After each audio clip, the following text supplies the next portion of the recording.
Welcome to the Banker Lamp. Please enjoy the video. In this video, I will explain how to play Kalista in Wild Rift. Her unique passive, Martial Poise, lets you dash a short distance after every basic attack or ability use, making her incredibly mobile.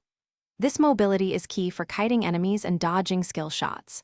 Her Q, Pierce, throws a spear, while W, Sentinel, marks enemies. E, Rend, extracts spears for burst damage and slows targets. For Kalista, prioritize items that boost attack damage and attack speed. Blade of the Ruined King is an excellent first choice, offering lifesteal and on-hit damage. Run-On's Hurricane is crucial for applying rend stacks to multiple foes in team fights. For runes, Lethal Tempo is a must-have, greatly increasing your attack speed in combat. Brutal also provides valuable early game damage.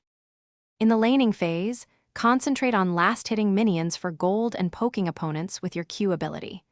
Utilize Kalista's passive dashes to constantly reposition, making it difficult for enemies to land their abilities.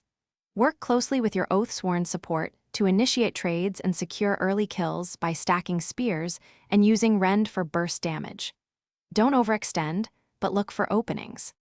During team fights, maintain safe positioning and continuously kite enemies using your passive mobility. Focus on targets that your team can quickly eliminate.